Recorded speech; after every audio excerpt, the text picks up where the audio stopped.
Hey guys, how's it going and welcome back to ThinkView. Every year, Apple releases a new MacBook generation and it gradually becomes more powerful over the year. But to me, the 14-inch M1 Pro MacBook Pro would still be my go-to whenever someone asks me which laptop should they buy for around $700 to $1,000. Well, it does sound crazy to recommend a laptop released back in 2021 over the new M2 or M3 models, but while laptop prices keep rising due to memory outage, I think the M1 Pro is an affordable answer. So in this video, let's see, can the M1 Pro still be good for today's task after 5 years? Is it still worth buying, and what should you watch out for before getting one? First, let's talk about the performance-wise. If we look at today's single-core performance, the M1 Pro is clearly showing its age. The difference between the M1 to the M5 is huge, and it actually impacts daily usage that utilize single-threaded performance such as app launching, switching between browser tabs, and etc.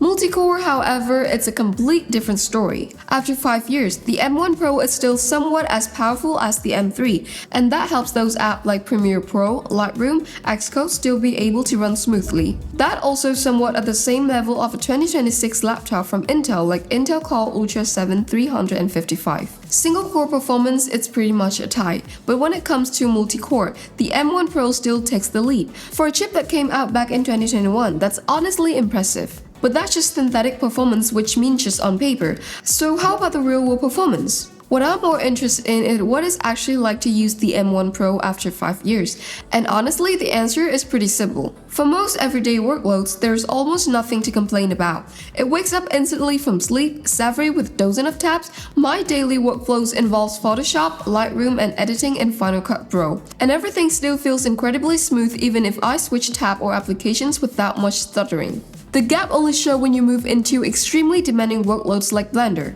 Although the M1 Pro has the 14-core GPU, while the base M3 only has 10 GPU cores, yet the M3 still outperforms it by a huge margin. That's because starting with the M3 generation, Apple introduced hardware-accelerated ray tracing. GPU core count simply doesn't tell the whole story anymore. So if your work involves rendering dozens of 3D projects every day like a professional 3D artist, I would recommend getting at least a base M3 or M4 MacBook Pro.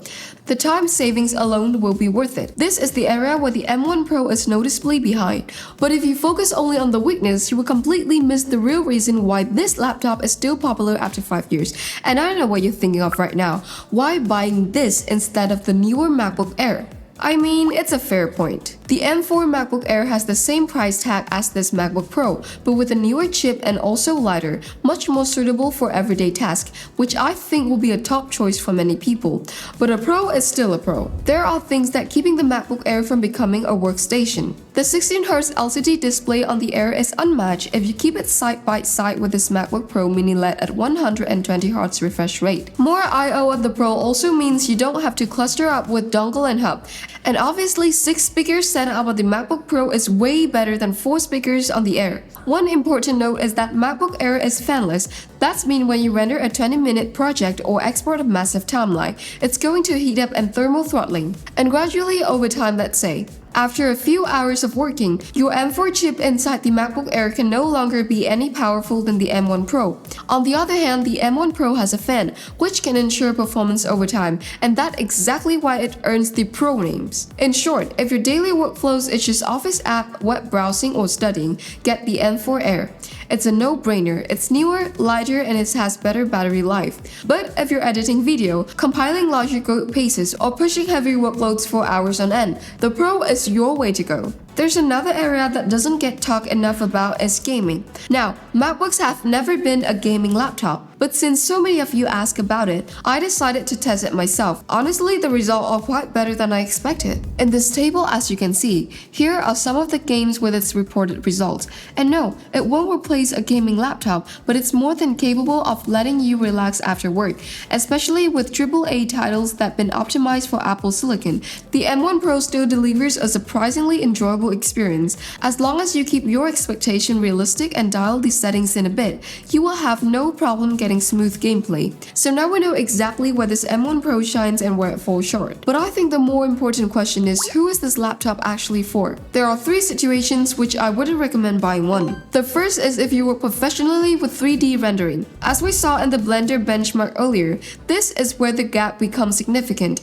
Applications like Blender and Unreal Engine can take full advantage of new Apple chips, especially thanks to features like hardware-accelerated ray tracing. If rendering is your job, the extra money for the M3 and M4 MacBook Pro will pay for itself in the time you save. The second is if your work depends on Windows. Some software doesn't available at all on Mac OS. This is especially common with custom enterprise applications that are built exclusively for Windows.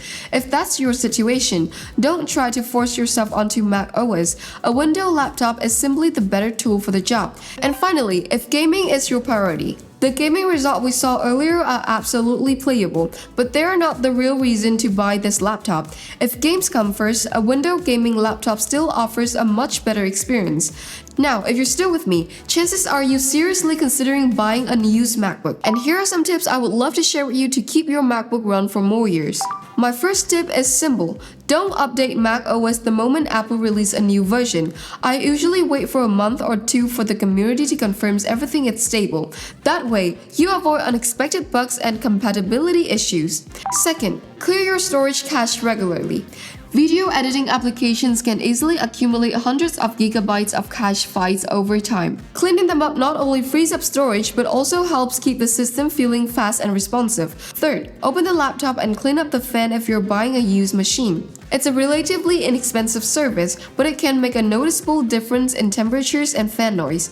It will be one of the first things that I do after buying a second-hand MacBook. And finally, invest in a fast external SSD. If you edit video or regularly work with large files, an external SSD is almost essential. It frees up your internal storage and reduces unnecessary writes to the built-in SSD. Since the internal SSD is soldered to the logic board, replacing it isn't a simple repair. Keeping large projects on an external drive can help extend the lifespan of the machine while giving you plenty of extra storage. So, what do you think? Will you choose this M1 Pro MacBook Pro over the MacBook Air? Let me know in the comments. And don't forget to subscribe to ThinkView, and I'll see you in the next video. Bye!